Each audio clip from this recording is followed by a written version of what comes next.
whose mistake that is, whether it's theirs or mine, because, well, £11 from Volkswagen, £10 for a second-hand one. Well, I don't know what I'm going to do about this. Disgusting. That's why. Hey guys, and welcome back to another video on Twiggs T4, and today we're going to be working on Twiggs T5. So the first thing I want to do today is I want to give it all a good clean, and we're just going to run through the process of the things that I personally do when I get a new vehicle. So the first thing I always do is I give it a good clean, and then once it's cleaned, okay, the guy did say it's been serviced and everything else. There's no history with it, we're going by what he said, and yeah, I'm not taking his word for it, so we're going to give it a full service as well. And we've got some other things to go on, so I've got some sound deadening to do, and then we've got a rear camera that needs fitting, speaker upgrade, but a few of those things will be in another video. I don't know, it depends how long this drags out, but without further ado, let's get cleaning. Right, I'm just cleaning the seat down. Some vanish mixed up, bit of a brush.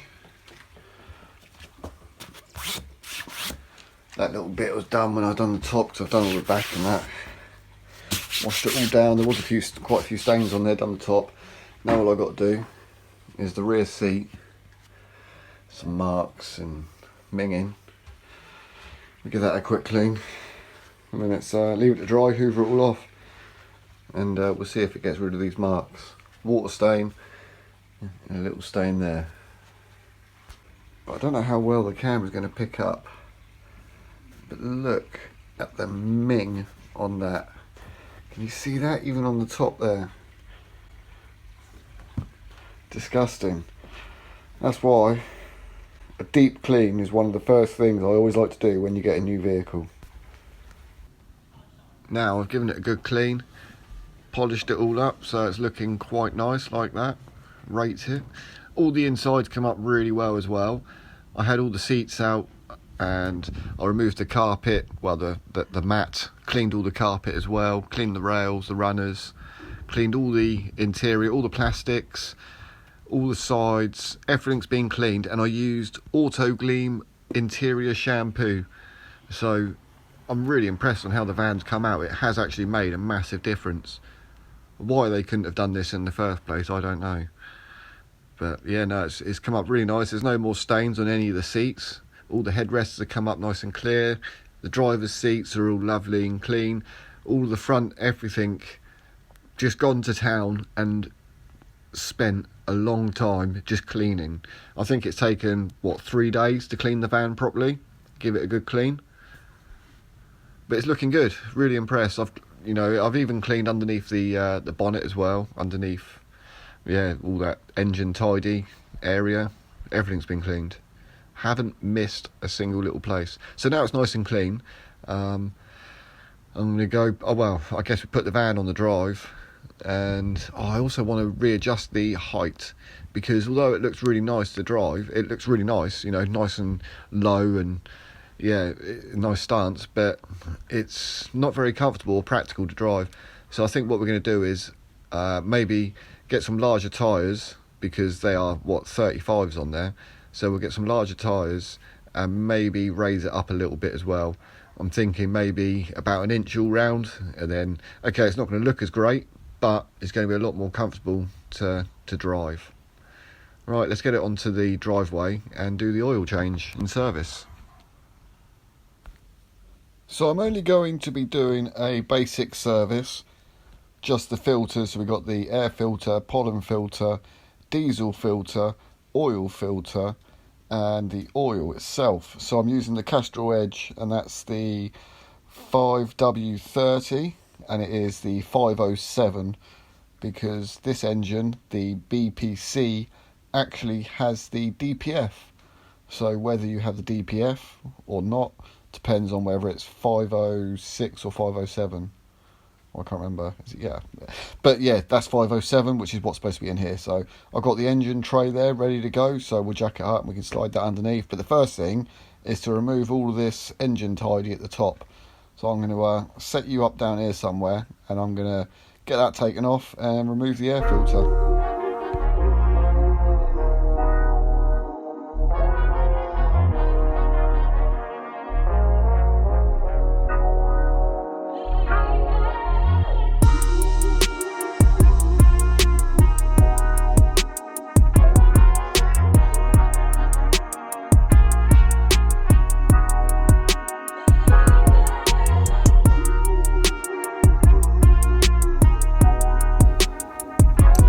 So I've just used the little twinkle picker to remove this little base from the air filter unit. The actual filter sits on top of that bit, and then the top unit goes on top. But I just wanted to take it off because it's minging, absolutely minging. It's just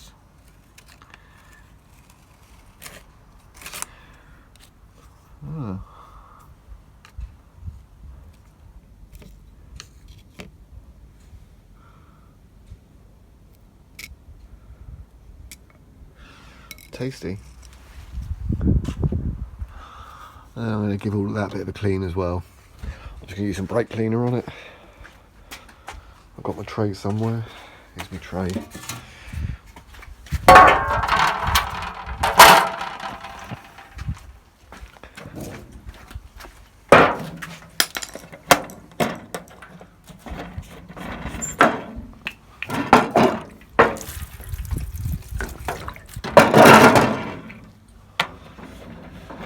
Right, and now just give it a scrub with a soft brush. Happy days. So it's all been cleaned off now. That's everything. Well, I say everything. Also dirtied up a rag. There's another rag there, but I cleaned all that in there as well. And just getting ready to do the diesel filter as well, fuel filter. And the date on it, which is actually stamped, I don't know if you can see it, the actual production date is October 2020, so that's a year old. So perfect timing, I guess. But yeah, now that's all cleaned out, it should that should be a lot better, because you can see on this old one all the way, you can see how dirty it is and how much was coming through as well. But inside of there, that was actually, well, I say clean, but it was a lot cleaner the top half than what I was expecting. So I'm just going to put the new filter in and then put the air filter lid back on, connect it all back up.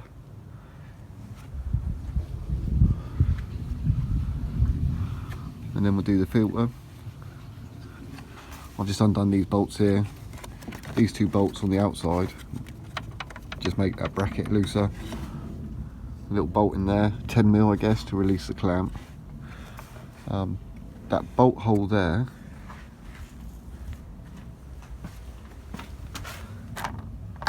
is for that little bit of plastic that goes along the side. Remove that, then gives you a bit of access to get in there and do them. And then these you just push in and pull off, and yeah, easy. But it is all marked, so make sure that you put them all right back in the right way. Yeah, it's all marked up. Straight swap, easy done.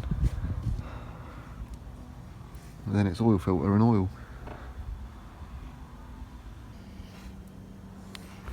Yeah, they're really easy to pull off actually.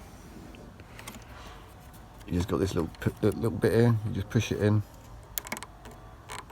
on the single side, push it in and pull it up, just for it to come over these little lips. And now they're all off. Just pull this out now. I've had to loosen the washer bottle, the expansion bottle, move that aside. But now this should just, in theory, pull straight up. Right, so I've put it all back in, put it all back together with the same fuel pump, the same filter, because the diesel filter that Euro sent me I didn't check the parts. You know, you just order the stuff because it's like, oh yeah, that's the one for your car, it says apparently. How's that the one for mine? So I thought I'd go ahead and I just check the oil filter to make sure it's the right oil filter before I go any further. So I removed the old oil filter, and that is minging. But yes, it is the same oil filter, so that's at least one bonus. The air filter's in, that was right. Gonna go check the cabin filter now. So that's in the passenger footwell, just underneath the glove box. So I'm gonna go swap that over, and then we'll jack it up and drain it, because I didn't want to drain all the oil to find out that it was the wrong filter. So I am going to have to get in touch with Euros and find out whose mistake that is, whether it's theirs or mine, because, well, they say this is the one for your vehicle, so you order it, don't you? And for the price of them, well, anyway, I'm not going to moan about Euros. I've done that plenty in the past. And actually, Euros have always sorted everything out for me. They've done, yeah, they've gone, yeah, above and beyond in the past for me. Right, let's jack her up and get the oil drained. Oh, cabin filter. Let's do the cabin filter first.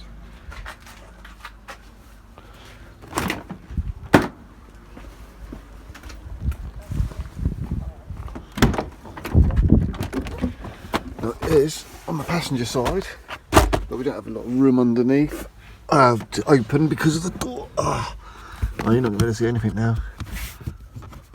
Oh, that's screwed up as well. That was under there, I was just looking, sorry. But there's like a plastic panel underneath that has like 3 little screws. And that'll drop out, and then there should be the cabin filter. It should just go in. Right, so I removed that bottom tray. And underneath here, you have this one here. And then there's another one somewhere over here. They look fucking tiny, they look like 8 mils, and this is a struggle upside down, as you can hear in my voice. Right, right, so I've got the old one out. Look at the state of it. And all the crap that fell out when I undone it. And these little buggers, they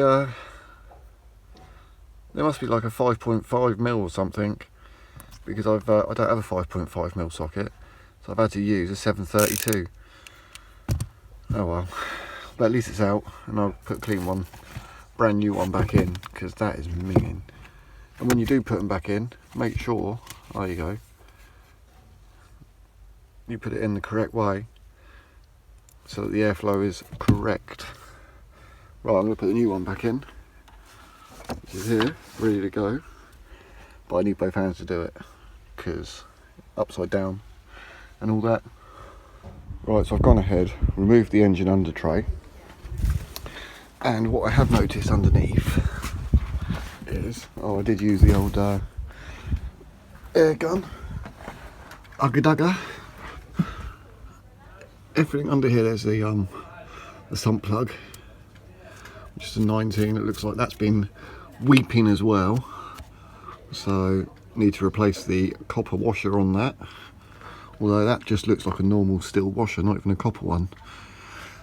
And all over in this far corner there's loads of oil, and you can see it on the engine here, but it's dripping down, and it's dripping onto the steering rack gaiter. So I have no idea where that oil leak, this oil leak's coming from.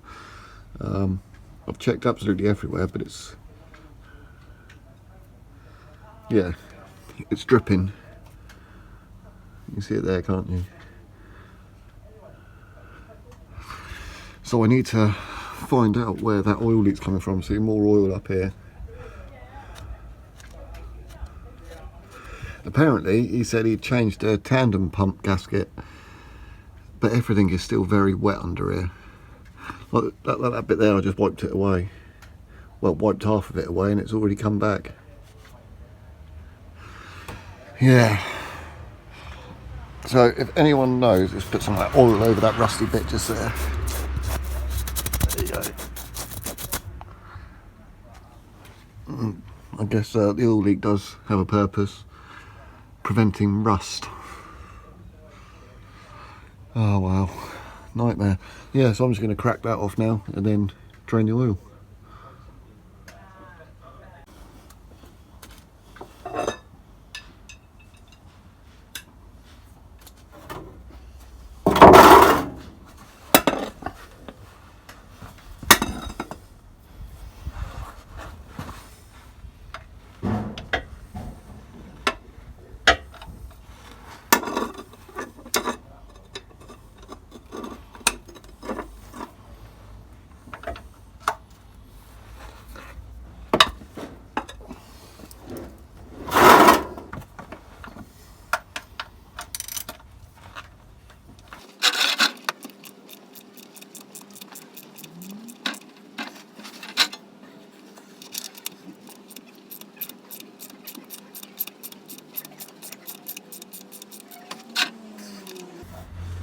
Fucking idiots, they better not, best not be cross-threaded.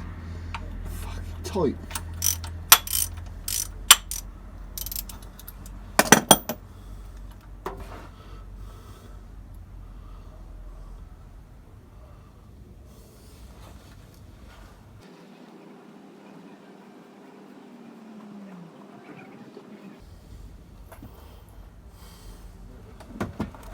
So I just paused it here quickly because I actually dropped this like straight away, and you can see there's a little bit of aluminium that I'm holding there, which is from the actual sump itself. That's not thread from the sump plug, but from the sump.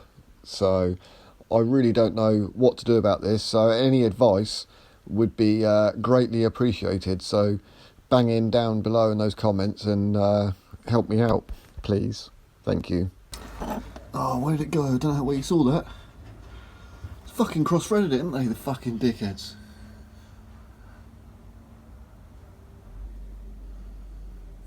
Fucking dickheads, mate. You fucking cross-threaded sump plug.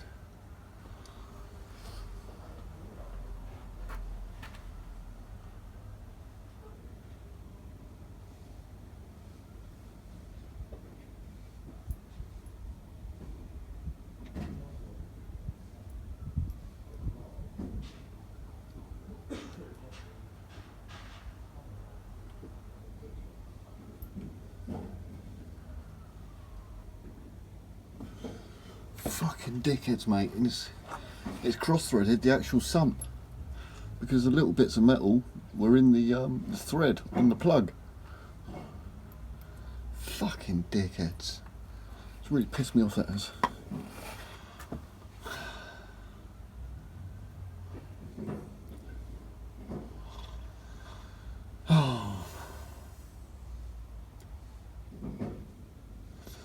And the thing is, I don't even think I've got a tap that size.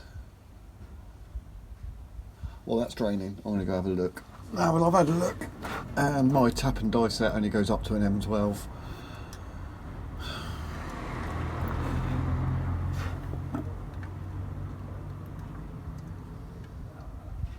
Yeah, you can see that's really bad. The thread in there's terrible.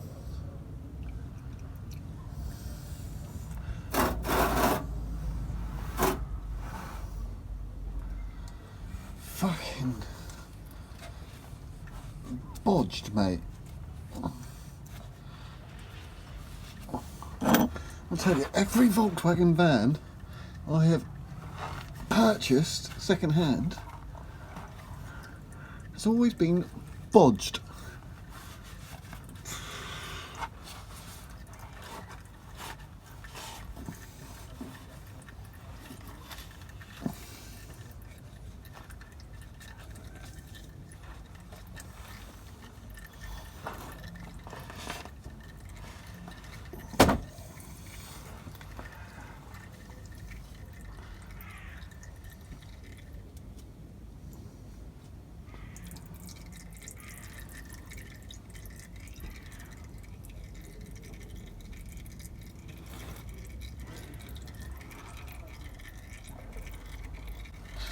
Well, I don't know what I'm going to do about this.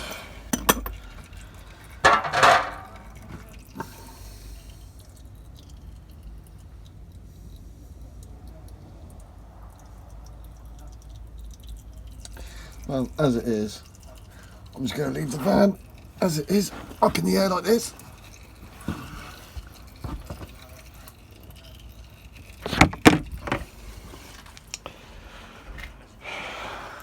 I'll put a new oil filter in, which goes down there.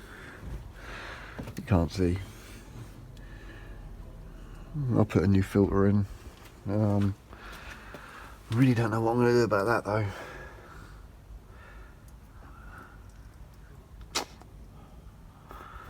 I really don't know. Any ideas? I don't know, do I? Well, I can't really helicoil that, can I? Can I helicoil it? Or do I replace the sump?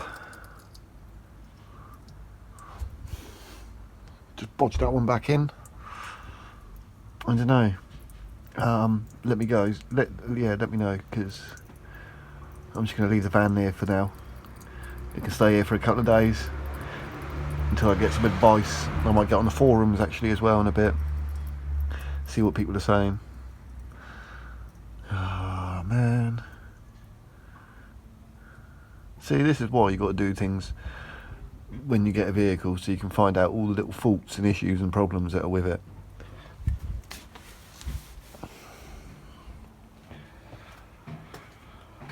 I reckon I'm going to call it a day now, because I've still got to do all the interior as well, so we can catch up with this next time, and I'll let you know what's going on with that. And we need to speak to Matt, get the reversing camera done, get the speakers ordered, get the new speakers fitted, sound deadening with the Dodo mat, sorting the sump out.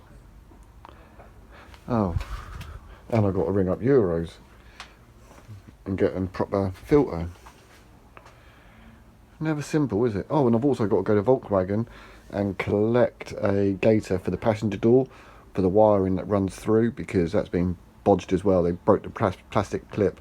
Previous owners broke it, so I've ordered one from Volkswagen. £11 from Volkswagen for the new gaiter, £10 for a second-hand one on eBay. I'll get a brand new one, please.